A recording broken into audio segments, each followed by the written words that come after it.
Class start करते हैं। Previous class में हम लोग फाइनेंशियल मार्केट को पढ़ रहे थे।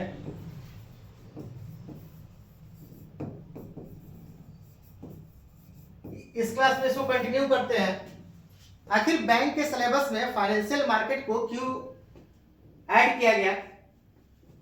तो बैंक का जो डिफिनेशन है बेसिक तो यही से आता है कि bank is a financial institution which accept deposits for the purpose of loan and investment. तो बैंक अपने कस्टमर को एफडी आरडी में 12 से 13% रिटर्न दे रही थी। आज से 25 साल पहले दे रही थी। तो बैंक को खुद का रिटर्न ज्यादा होता होगा, बैंक ज्यादा अर्निंग करती होगी, क्योंकि बैंक तो कोई मैन्युफैक्चरिंग कंपनी तो है नहीं ना। बैंक को यहां से अर्निंग करना है, कुछ पार्ट प्रॉफिट का रखना है और फिर कस्टमर को रिटर्न कर देना है। लेकिन जब 1991 में मार्केट ओपन हुआ, लिबरेशन, प्राइवेटाइजेशन एंड ग्लोबलाइजेशन आया, तो ये पार्ट जो बैंक का सिक्योर था, सिक्योर अर्निंग था, यहां अब ये मार्केट ओपन होने से ये अनसिक्योर अर्निंग हो गया, अनसिक्योर अर्निंग हो गया। तो इसीलिए फाइनेंशियल मार्केट का इंपॉर्टेंस बैंक में बढ़ गया। फाइनेंशियल मार्केट का मतलब वेरियस टाइप्स ऑफ मार्केट्स, जैसे कि आपका money market, capital market, forex, insurance market, etc. तो इस मार्केट का क्या कैरेक्टरिस्टिक्स है? बैंक जो पहले से बैंकिंग कर रही थी उसका क्या कैरेक्टरिस्टिक्स है एंड इस मार्केट का क्या कैरेक्टरिस्टिक्स है? तो पहले से जो बैंक बैंकिंग कर रही थी जिसमें उसको 12-13% यूजुअली रिटर्न मिल रहा था, बट अब ये रिटर्न घट गया है 6 से 7%, 8% मैक्सिमम। अब 12-13% का रिटर्न चाहिए तो फाइनेंशियल मार्केट की तरफ जाना होगा। इसीलिए बैंक के सिलेबस में इसको ऐड किया गया। पहले बैंक फाइनेंशियल मार्केट की तरफ कम ही देखती थी, बट ज्यादा अब रिटर्न चाहिए तो इस मार्केट की तरफ मजबूरी हो गया कि आप ये वेरियस टाइप ऑफ मार्केट से रिटर्न कीजिएगा। बट यहां पे प्रॉब्लम है। किस चीज का प्रॉब्लम? यहां पे ये जो यहां पे जो था, जो फिक्स मार्केट था, जहां से बैंक को फिक्स रिटर्न मिलता था, जहां से फिक्स आरओआई था, इसमें इसका दोनों का हम डिस्टिंग्विश करके आपको दिखलाते हैं। जो आपका प्रीवियस सिचुएशन था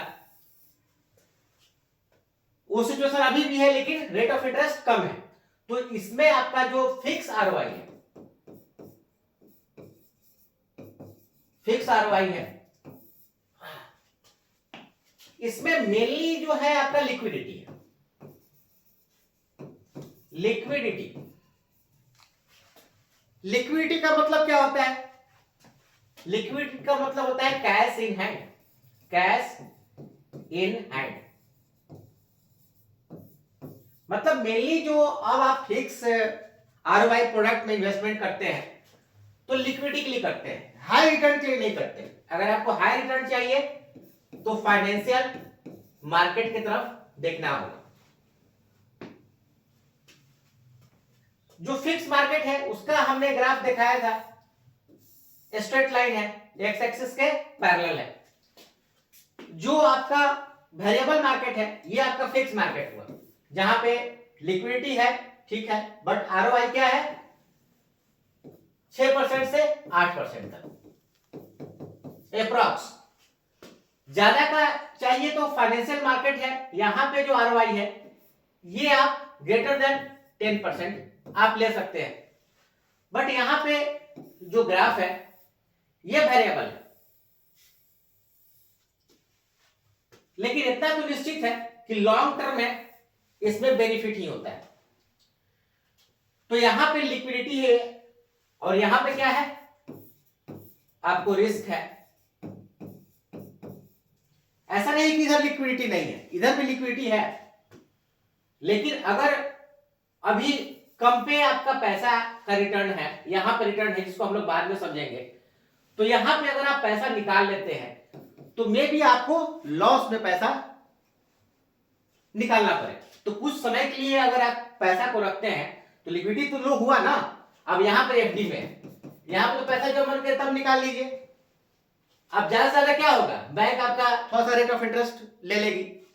लेकिन अगर यहां पे आप फाइनेंशियल मार्केट में पैसा को इन्वेस्टमेंट करते हैं, जो कि हम लोग अभी आगे चर्चा करेंगे, तो हो सकता है कि अगर आप जैसे कि शेयर में इन्वेस्टमेंट किए तो शेयर का अगर प्राइस लो पे आ गया है, आपने अगर 100 रुपए पे किया, 90 आ गया है तो चलो समझ में आता है, लेकिन अगर 60 आ गया है तो 70 आ गया है तो तब तो आपको होल्डिंग करना होगा ना।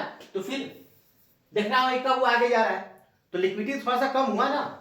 तो यहां पे क्या है, जितना बेनिफिट है उस वहां उतना रिस्क भी है। रिस्क भी है, इसके लिए आपको नॉलेज भी चाहिए, नॉलेज भी चाहिए, इसके लिए आपको टाइम भी चाहिए, इसके लिए टाइम भी चाहिए, ठीक है ना। और ऑफ कोर्स कैपिटल तो चाहिए ही चाहिए। तो ये मार्केट जो फाइनेंशियल मार्केट है, इसमें सबसे पहले जो हम लोग देखेंगे ये आपको money market and capital market को देखेंगे। तो दोनों को अलग अलग समझाते हैं। एक आप मनी मार्केट है एंड दूसरी तरफ आपका कैपिटल मार्केट है।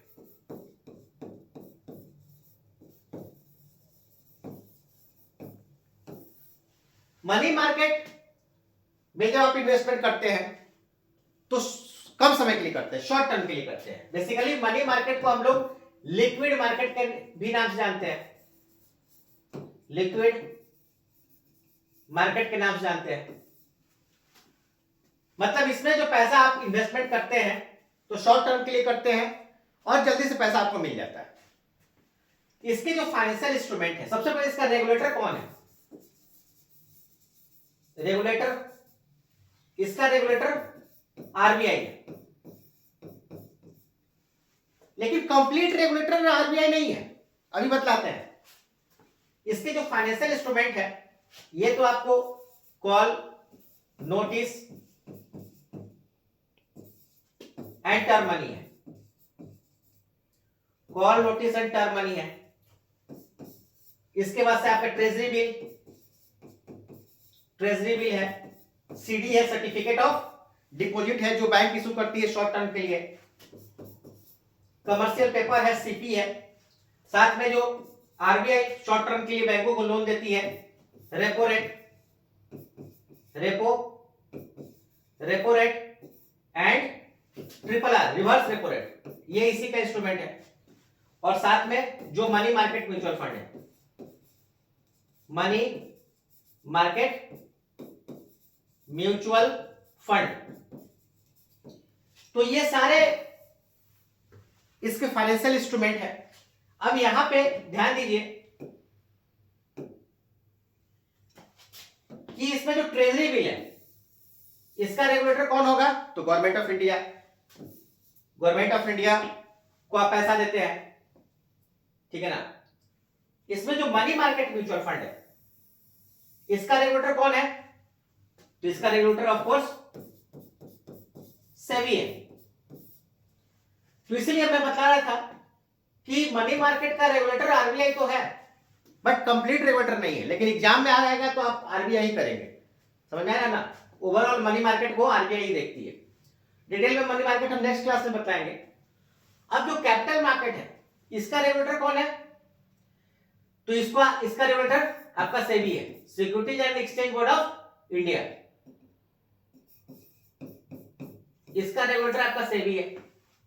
इसमें जो मेनली जो फाइनेंशियल इंस्ट्रूमेंट है, एक तो आपका शेयर है,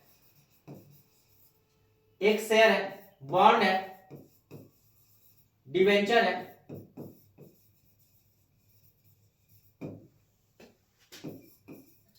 साथ में म्यूचुअल फंड। म्यूचुअल फंड को आने वाले समय में डिटेल में पढ़ाएंगे। म्यूचुअल फंड है। मनी मार्केट स्पेशली आपका लॉन्ग टर्म के लिए, ये आपका लॉन्ग टर्म के लिए जो कैपिटल सॉरी मनी मार्केट नहीं ना, कैपिटल मार्केट, जो कैपिटल मार्केट है ये आपका लॉन्ग टर्म के लिए है, जो मनी मार्केट है ये आपका एक तो आपका लिक्विड मार्केट है और एक आपका शॉर्ट टर्म के लिए है, शॉर्ट टर्म के लिए, ठीक है ना। तो आइए सबसे पहले हम लोग मनी मार्केट को देखते हैं। मनी मार्केट के एक आज इंस्ट्रूमेंट को पढ़ते हैं, call money, notice money and term money को, ठीक है। तो call money, notice money and term money क्या है? तो एक बैंक या एक financial institution B1 and FI1 जो दूसरे बैंक B2 एंड दूसरे फाइनेंशियल इंस्टीट्यूशन को शॉर्ट टर्म के लिए लोन देती है, शॉर्ट टर्म के लिए लोन देती है। ये आपको 3 प्रकार का होता है, कॉल, नोटिस एंड टर्म। तो कॉल मनी जो है ये आपको 24 आवर के लिए होता है, 24 आवर के लिए आप लोन दे सकते हैं या ले सकते हैं। नोटिस मनी जो है ये 2 दिन से लेकर 14 दिन के लिए होता है, 14 डेज के लिए होता है। एंड टर्म मनी जो है ये ग्रेटर देन 14 मतलब 15 दिन से लेकर 1 साल तक के लिए मैक्सिमम होता है, 1 ईयर के लिए। अब इसमें जो रेट ऑफ इंटरेस्ट होता है, इसमें जो रेट ऑफ इंटरेस्ट होता है इसको हम लोग कॉल रेट कहते हैं, कॉल रेट कहते हैं। जनरली ये मिबोर के थ्रू डिसाइड होता है, MIBOR, मिबोर मतलब Mumbai inter bank offer rate, ठीक है ना। तो नेक्स्ट क्लास में इसको हम लोग डिटेल में पढ़ेंगे। आज के लिए इतना ही, ओके बाय।